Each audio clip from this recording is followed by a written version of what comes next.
첫 번째 달려보죠. 도심에서 흉기 들고 어슬렁 또 흉기입니다. 또 자 영상으로 만나보시죠. 신고받고 빠른 속도로 출동하는 경찰입니다. 자, 저 멀리 교차로에 어떤 남성이 포착됐어요. 자, 일단 경찰들 권총 실탄부터 확인을 하고 일단 차에서 빨리 내립니다. 자, 아유, 자 달려드는 경찰들에게 당황했는지 남성이 바로 칼벌이 하니까 무릎 꿇고 예, 자 순간 재빨리 흉기를 치운 경찰.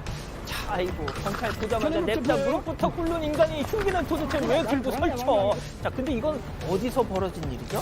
네, 저게 지난 27일 충북 청주입니다. 40대 남성이 도심에서 흉기를 들고 배회를 했는데 이런 신고를 받고 경찰이 출동을 했습니다. 그 당시에 출동 최고 단계인 코드 제로가 발령이 됐고요. 인근 지구대에 있던 순찰차 4대에 경찰 9명까지 현장에 투입이 됐습니다. 이 남성 술에 취한 상태였습니다. 다행히 일단 시민들에게 실제로 어떤 위협을 가하진 않았는데요. 경찰 조사에서 부모님이랑 싸웠다. 그래서 자해를 하려고 했다. 이렇게 진술을 했습니다. 일단 경찰이 이 남성 불구속 입건했습니다. 교수님, 뭐 안 계시는 동안에 정말 이 대한민국 난리가 났습니다. 솔직히 요즘에 저도 무서워요. 나쁜 놈들이 저 얼마나 벼르겠습니까? 제가 저희 사건 반장에서 구속시킨 사람도 몇 명 있는데 이거 어떻게 하면 좋겠습니까? 글쎄요. 지금 이제 어떻게 보면 이 흉기 난동 사건이 계속되고 있다라고 하는 이 사회적 현상에 대해서 많은 분들이 우려를 하시고 공포가 전염되고 있습니다. 최근에 이제 정부에서는 저위험 권총을 경찰관들에게 모두 지급을 하겠다라고 하는 얘기까지 나왔는데 사실은 이제 이 저위험 권총이라고 하는 것이 테이저 건보다는 조금 더 세고 그리고 현재 사용하고 있는 실탄 권총보다는 성능이 한 10분의 1 정도 되기 때문에 경찰관이 그것을 사용을 하는 데 있어서 심리적인 어떤 압박감이 좀 덜한 것이 아닌가라고 이제 생각을 할 수 있는데 사실 그것보다도요, 이제 만약에 이렇게 해서 문제가 된다면 뭐 형사적으로는 독직폭행 그리고 이제 민사적으로는 어떤 손해배상 청구라든가 하는 이런 것에 대해서 경찰관들이 그것을 전부 다 부담을 해야 되는 어떤 심적 부담이 상당히 큽니다. 그래서 경찰관들이 정당한 공무 집행을 할 수 있도록 법적인 어떤 근거를 마련하는 거, 그리고 그것이 이제 재판정에 갔을 때 판결이 이것은 정당한 법 집행이다라고 하는 것을 좀 보장할 수 있는 이런 분위기가 돼야만 이런 일들이 상당히 줄어들지 않을까라고 생각이 듭니다. 그러니까요. 아까 제가 말씀드렸던 거랑 교수님 말씀 같잖아요. 무슨 무기 보급이 그것도 중요하지만 그보다는 진짜 이 뭐 과잉 진압 민원 이거에서 진짜 해방될 수 있는 그런 날이 빨리 와야 된다. 자, 두 번째 이어가죠. 역주행 크레인이 쾅입니다. 자, 사반 가족께서 보내주신 영상 만나보시죠. 자, 지금까지는 문제 없어요. 자, 그런데 오른쪽 저 동그란 깜짝이야. 뭐야 이거? 크레인이 아니 이거 역주행 아니에요? 역주행? 아니 이거 운전자 어떻게 자, 백 변호사님. 이거 어떻게 해? 이거 운전자. 깜짝 놀랐네요. 지금 크레인이 역주행을 하고 있는 건데 뭐야, 지난 이거? 26일 오후 5시 5분 지금 화나죠. 대전 유성구의 한 도로에서 지금 크레인이 저 차는 정말 심하게 많이 부서졌네요. 지금 저 차뿐만이 아니고요. 차량 3대를 들이받고 전신주 아파트 방음벽까지 잇따라 충돌을 했다고 합니다. 이 차로 지금 차량에 타고 있었던 4명이 크고 작은 상처를 입어서 지금 치료 중이라고 하는데요. 무엇보다도 이제 전신주가 파손이 된 상황인데 전신주 때문에 130여 가구 전기까지 끊겼었다고 합니다. 사고 당시에 저 쾅 하는 소리 때문에 주변에 있던 분들이 지진인 줄 알았다고 하고 지금 저희가 본 블랙박스 영상은 사고 차량 앞에 계셨던 분의 차량의 블랙박스입니다. 저 얼마나 놀라셨겠어요? 일단은 저 크레인 운전자 그리고 또 목격자 등을 상대로 지금 굉장히 비정상적인 주행으로 보이잖아요. 혹시 브레이크 같은 것이 파열이 됐었던 것인지 이런 여러 가지 정확한 사고 경위를 조사 중인 상황이라고 합니다. 정말 부상이었으니 망정이지 말이죠. 그나마 불행 중 천만다행입니다. 자, 다음 이어가죠. 도둑 아닌 척 두리번입니다. 자, 역시 사반 가족께서 제보해 주신 영상 만나보시죠. 자, 한 가게 앞에 등장하는 저 파란 옷 주먹. 자, 가게 앞 지나치나 싶더니 꽃 쪽으로 다가가서 슬쩍 자, 아닌 척 시침이 츤데레처럼 주변 한번 휙휙 보더니 사람들이 지나가니까 이제 못해요 지금은. 자, 그런데 가니까 다시 화분 쪽으로 가가지고 검은 봉지 속에다가 꽃을 꺾어서 후두두두두둑. 자, 한 번이었으면 제보도 안 하셨어요. 한 달 후에 저 인간 다시 등장합니다. 자, 이번엔 말이죠. 눈치 그런 거 안 살펴 그냥 마치 이거 내 거야 하듯이 그냥 대놓고 저걸 꺾어갑니다.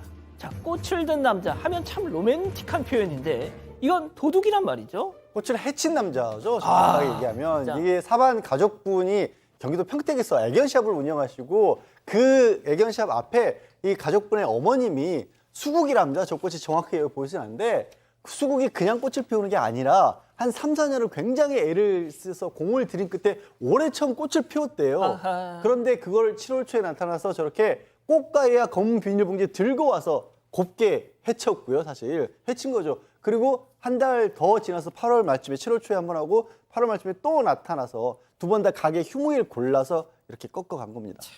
이 사장님 왈, 제보자분 왈, 그깟 수국 좀 훔쳐간 걸로 뭔 유난을 떠냐 할 수도 있는데 나한테는 너무나 소중하고 무엇보다 괘씸해서 용서를 못 하시겠다는 거예요. 그러니까 저게 누구나 가져갈 수 있는 것을 오인할 상황이 아니잖아요. 누구나 가져갈 수 있는 상황이었다고 알았다면 저 남성이 저렇게 주변 눈치를 살피고 두리번거리지 않았겠죠. 그러니까 본인의 행동이 옳지 않다는 건 충분히 알고 있었고, 그리고 저렇게 수국 같은 것도 관리하고 키우고 누군가 주인이 있다면 좀 명백하게 절도입니다.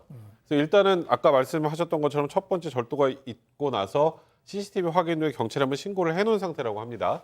그리고 이번에 두 번째도 역시 경찰에 신고를 했다고 하는데 저희가 늘 말씀드리는 게 아유 뭐 재산 피해도 얼마 안 되고 뭐 지금 얼마나 바쁜데 저런 사람까지 다 잡아 하지 마시고 아 내가 이런 행동을 하면 잡히고 처벌받을 수 있구나라는 거를 경찰에서도 분명히 알려주셔야 할 것 같습니다. 좋습니다. 자, 다음 또 이어가 보죠.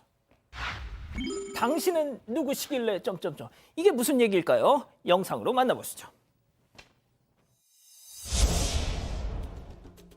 더. 00시 21분.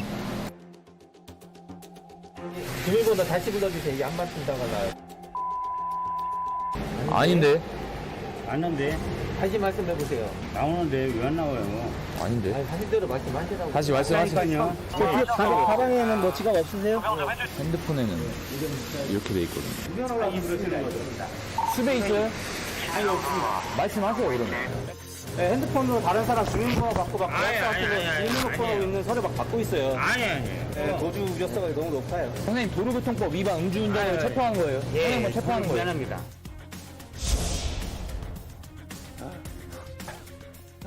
진짜 저 와중에 잔머리 굴리는 거 좀 보세요. 아유, 진짜 전과 10일 강간도 있어, 강간도. 네, 맞습니다. 저게 지난 11일 대전 유성구에서 일단 신고가 들어왔는데요. 상가 주차장 입구를 웬 차량이 막고 있다. 그리고 운전자가 그 안에서 잠들어 있다. 이런 내용이었습니다. 당연히 경찰이 현장 출동을 했고요. 일단 운전자를 깨워서 음주 측정을 했습니다. 그랬더니 0.127 면허 취소 수준이 나왔습니다. 말 그대로 만취 수준이었던 건데요. 그런데 이 남성이 불러주는 어떤 이름이라든지 주민등록번호 이런 것들로 아무리 조회를 해봐도 인적 사항이 안 나오는 겁니다. 그러니까 허위 정보를 진술했던 거죠. 심지어 신분증도 차 안에 있다더니 그 신분증마저 없었고요. 이 시간을 끌려고 한 걸로 보입니다. 또 본인 휴대전화에 어떤 프로필이 등록이 돼 있었는데 그것마저도 남의 정보였습니다. 심지어 이제 남성이 가지고 있는 집 열쇠로 주거지라도 특정해 보려고 했는데 그것마저도 실패를 했습니다. 뭔가 수상했기 때문에 결국 경찰이 이 남성 지구대로 연행을 했습니다. 결국 지문으로 신원 확인해 보자라고 했더니 그제서야 실토를 했습니다. 사기, 강간 등으로 11개 혐의로 수배 중인 인물이었습니다. 교수님, 저 영상 좀 보세요. 음주운전 걸려놓고 세상에 커피에 담배까지 피면서 지구대 가서는 아주 그냥 다리 꼬고 앉아가지고 여기 아유 진짜 그러니까 이런 게 경찰 무서운 줄을 모르는 거예요. 보통 사람들은 저 정도가 되면 상당히 두려워하는 그런 상황인데 경찰에게 반말을 하잖아요. 예. 이 번호 틀리는데 그랬더니 맞는데 이렇게 얘기를 합니다. 그래서 상당히 익숙하다라고 하는 것이죠. 일반적으로 사람들의 행동에는 다 어떤 그 원인이 존재를 하는데 왜 그러면 자기의 그 주민등록번호를 그렇게 그 드러내지 않으려고 했을까? 바로 전과 11범 그것도 강간까지 포함이 돼 있다라고 하는 것인데 세상 되는 대로 막 살다가 이제는 드디어 죄값을 받아야 될 시간이 이제 도래를 한 것입니다. 참 제가 참 뭐 이런 말씀 드리는 건 좀 뭐합니다만 저런 자들한테도 면허증 주세요. 정말 좋은데 꼬박꼬박 해가면서 아유 저 같으면 진짜 저렇게 못할 것 같습니다. 자 다음 이어가죠. 세상은 요지경입니다. 황당한 영상들 모아봤습니다. 만나보시죠. 자, 오토바이 주목해주세요. 자, 뒷자리에 탄 건 바로 아이였습니다. 아이 헬멧을 안 씌웠어요. 사고 나면 어쩌려고. 방지턱, 급정거 튕겨져 나가면 어쩌려고. 자, 또 다른 황당한 상황 이어보시죠. 자, 잠시 정차 중인 택시 뒷좌석 창문 쪽 갑자기 위솥을 It's raining 뭐 하듯이 정지훈 씨 그러시듯이 진짜 쟤 왜 저러고 사는 걸까요? 자, 양 변호사님 그냥 말씀해 주세요. 뭐 어떤 걸 얘기해? 너무 둘 다 너무 어이가 얘부터 없어서 얘기해 주세요. 일단 첫 번째 오토바이 같은 경우는 대단히 위험한 상황이었어요. 아이가 헬멧만 안 쓴 게 아니라 보시다시피 저기 짐 실는 플라스틱 바구니 안에다가 아이를 태웠어요. 화물이에요? 배달 가는 거예요? 그러니까요. 저는 이게 물론 헬멧 안 쓴 것 자체가 도로교통법 위반이고 범칙금도 있지만 그게 문제가 아니라 앞에 타신 분이 만약에 보호자이고 저러다 사고가 나잖아요. 자기 아이에 대한 범죄를 저지르게 되는 겁니다. 말 안 해도 위험천만한 일이죠. 그 두 번째 우통. 네, 위통. 말하기도 싫습니다. 왜 이런 걸 저한테 보여주시는 거예요? 네. 저녁 시간에. 정지훈 씨가 보통 노래하면서 막 이렇게 하잖아요. 정지훈 씨 그걸 보여주기 위해서 운동을 얼마나 열심히 하는데. 그렇습니다. 아우, 쟤 왜 저러고 사니 진짜. 좋습니다. 예. 자, 마지막 사연으로 가보죠. 어질 엄마의 히어로. 자, 오늘도 사방 가족께서 우리 가족 여러분들의 집단 지성의 판단을 받아보고 싶으시다면서 특별히 이번에 제보해 주신 분은 중학생인데요. 들어보시죠. 네, 트로트 때문에 진절머리가 난다는 사반 가족 중학생 딸의 사연입니다. 이 중학생 사반 가족분은요, 부모님 그리고 할머니 이렇게 3대가 같이 살고 있다고 합니다. 그런데 그 중에서도 할머니랑 어머니의 트로트 사랑이 지나치다고 하는데, 일단 할머니 같은 경우엔 거의 하루 종일 TV로 트로트 방송만 보십니다. 그리고 유튜브로 그 무대를 돌려보십니다. 근데 그 정도까지야 이제 할머니 혼자 누리는 취미 생활이시니까 딱히 상관이 없다는 건데, 문제는 엄마입니다. 이 어머니가 이찬원 씨를 좋아하시나 봐요. 집이 온통 이 가수 이찬원 씨 사진으로 도배가 돼 있다고 합니다. 또 소위 굿즈라고 하죠. 그 이찬원 씨 얼굴 박힌 수건, 머그컵, 액자, 휴지 케이스, 응원봉, 티셔츠 이런 굿즈가 집안 곳곳에 산더미처럼 쌓여 있습니다. 또 포장도 안 뜯은 앨범도 한가득에 주말마다 맨날 공연을 보러 가서요. 머리가 그야말로 어질어질할 정도라고 합니다. 이 아빠는 그냥 그러려니 무딘 반면에 이 사연자인 중학생 딸은요. 나도 이 정도로 아이돌에 빠지지 않는다. 이렇게 참을 수 없다는 의견 보내주셨는데, 엄마의 직장생활 스트레스 해소법이려니 생각하고 그냥 넘어가고 싶어도 이 정도면 너무 심한 거 아니냐라면서 사연 보내주셨습니다. 그렇군요. 자, 기다리고 기다리셨던 부처 핸즈업 타임 유튜브 JTBC 뉴스 채널과 사건 반장 독립 채널에서 지금 7천여 분의 우리 가족 여러분 함께하고 계신데요. 채팅창에 OX로 함께 참여해보시죠. 먼저 따님입니다. 엄마 제발 좀! 내일 모레 환갑인데 지금 뭐 하는 거야? 내가 정말 창피해서 친구들을 집에 데려올 수가 없어. 내가 왜 밥 먹을 때마다 그 사람 사진을 식탁 위에서 봐야 돼? 내가 왜 목욕하고 그 사람 사진 박힌 수건으로 몸을 닦아야 돼? 완전 싫어. 정신 차려 동그라미. 아니 이럴 수가. 최소한 한 분쯤은 동그라미를 해주실. 자, 들어보세요. 다음 엄마입니다. 어머머머머, 이 키즈배 이거 말하는 것 좀 봐. 이거 야, 너 스트레이트 키즈인가 뭔가 원퍼치 키즈가 뭔가 좋다고 허구한 날 따라다니는 게 엊그제면서 네가 어디 엄마한테 그런 소리를 하고 그래. 야, 엄마는 그래도 엄마가 번 돈으로 덕질을 하지. 넌 뭔데? 용돈 받는 주제에 X. 양 변호사님 지금이라도 좀 바꾸지 않으실래요? 글쎄요. 왜 저한테 그런 걸 강요? 예. 이상한 걸 시키시네 계속 아까부터 저한테. 저 동그라미 할 줄 알았는데. 예, 일단 말씀해 주세요. 아니 저도 저렇게 하는 분위기가 있으면 힘들 것 같긴 해요. 힘들 것 같긴 한데 사실 저 정도면 건전하신 취미잖아요. 그리고 돈을 많이 낭비하신다거나 이런 것도 아니고 그것 때문에 식탁에 밥을 같이 먹는다는 건 밥도 차려주신다는 얘기잖아요. 감사해야죠. 그래도 점심에서 밥 주는 게 어딘데. 그렇군요. 우리 양 변호사님의 따님이 좀 걱정이 됩니다. 자, 오 교수님.